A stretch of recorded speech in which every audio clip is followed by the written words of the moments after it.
This week on Fantasy Football Reporters, we have Week 2 in review. We have the Week 2 Bonehead Play of the Week. We have Week 2 Busts. We have an injury update.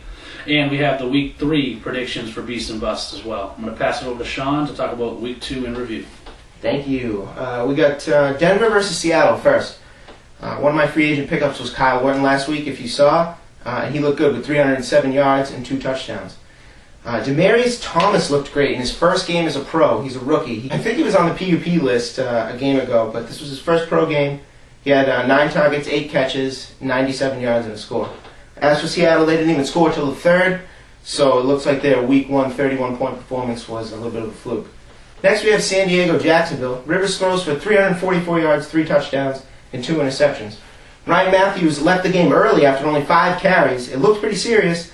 They gave him x-rays in the locker room, and they didn't see any ankle damage. He was actually out on the field in the second half, and he didn't go back into the game. Garrard was just terrible. 4 interceptions, and that's why we're giving away this card right here.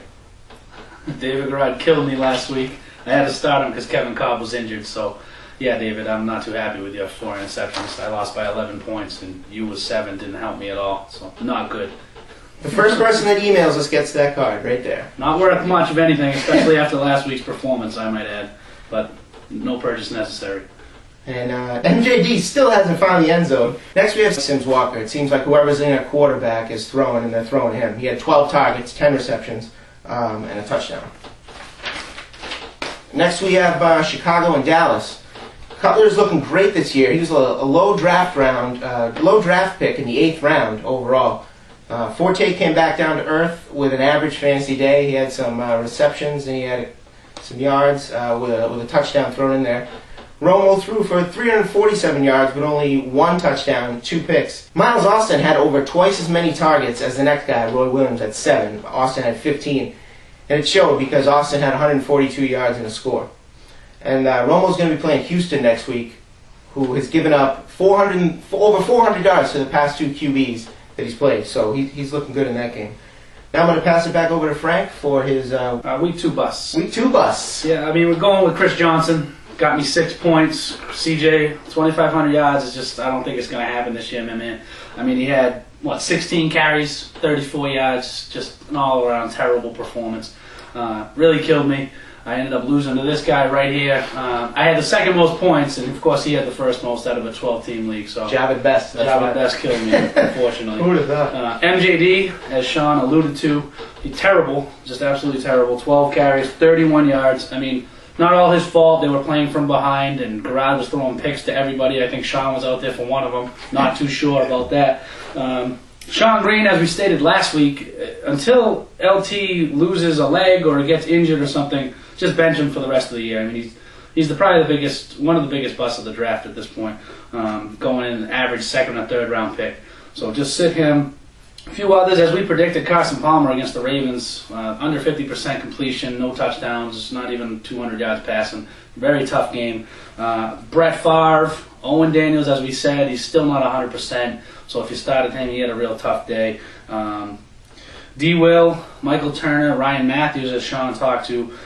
Michael Turner and Ryan Matthews also had injuries, so that's why they've been bust thus far. Turner looked bad the other weeks also. D. Will, he's been another big-time bust. Not as bad as Sean Green, but very close to it. That being said, I'm going to pass it back to Sean to go through the injuries that we had just talked about a little bit. Yeah, I talked about Ryan Matthews. He was taken out of the game with a right ankle injury, and they took X-rays in the locker room, and he came back out. You just have to monitor his status. If he's practicing during the week, if he's practicing on Friday especially, then he's probably playing. Next is Reggie Bush. You can't help but feel bad for this guy. He's had a tough month, and that's why we're giving away this Reggie Bush card right here to the second person that emails us, or you can have the David Garrard or the Reggie Bush. I'd go with the Reggie Bush.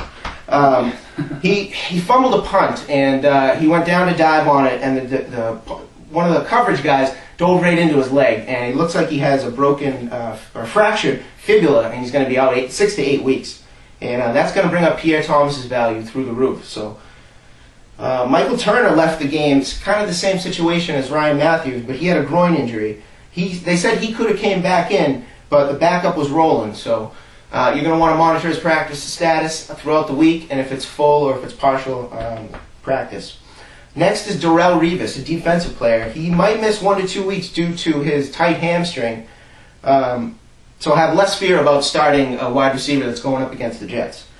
Beanie Wells is next. He has not played this year. He was rated high on many draft boards, but he's yet to play due to his knee. He was a game-time decision, so without any setbacks this week, he should be able to play, and he should be able to play well against Oakland. Right now, I'll throw it back to Frank. Got the Week 3 beasts and busts, our predictions.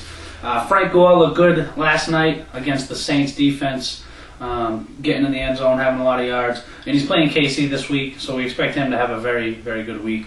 Ray Rice against Cleveland. Ray Rice hasn't done nothing at all. He's been another pretty big bust this year so far. But against Cleveland, we expect him to also go nuts. Tom Brady, home to Buffalo. After a tough loss to the Jets, we expect him to come out with a chip on his shoulder and actually perform in the second half. We basically just didn't see that second half at all from the Patriots. Lastly, Rivers and Gates, they're going to be beasts all year, especially against Seattle. I expect them to go crazy. Antonio Gates is really one of the few targets that Rivers has, although Floyd looked pretty good, and a week before that, Nene, whatever you want to call him, he looked pretty good too. He came out of the woodwork, just came out and started having a game apparently. Bust this week, we got Jay Cutler. He's looked great, as Sean said. He's looked great so far, especially with the late draft pick that was average 8th round, I believe he said. He's going to have a tough week against the swarming and fast Green Bay defense. Tampa Bay's entire offense, we expect them to have a very tough week against Pittsburgh's D, who looked amazing against Chris Johnson, again, who really pisses me off. And then Brandon Marshall against the Jets defense. I know Darrelle Revis is going to be missing this week and probably next week as well. But Brandon Marshall, they're going to be double covering him all day. Miami versus the Jets game, so look for some other options there. That's what we have for Beasts and Busts. Moving on to the biggest bonehead play of the week.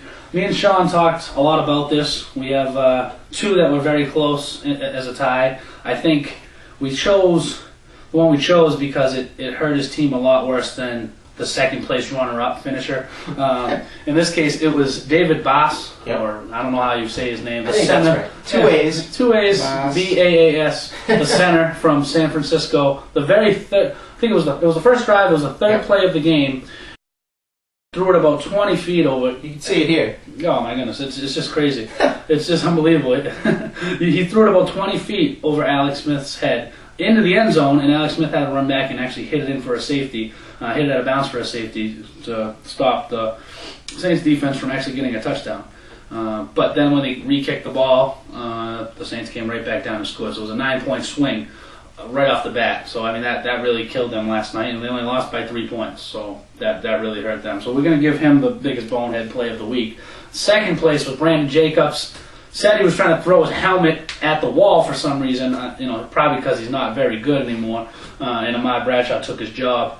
But somehow it ended up about 10 rows up in the stands, and the Indy fan didn't want to give it back and were fighting. But if anything, that probably helped his team because Ahmad Bradshaw actually got to play a lot more, and he's a much better running back, let's be honest. So he's a close second place, but because it actually helped his team, we give it to David Baas because it really hurt their team a lot.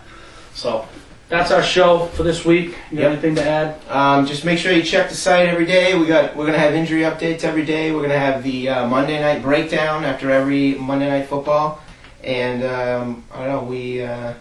The Deion Branch contest. Right, we have the Deion Branch contest going on for week 3. Check the site for details. You can just fill out the form right on the webpage and hit submit. And if you get the challenge right, you get the Deion Branch signed card, or signed photograph you see here, with certificate of authenticity. So, that's it. You stay classy, Brandon Jacobs.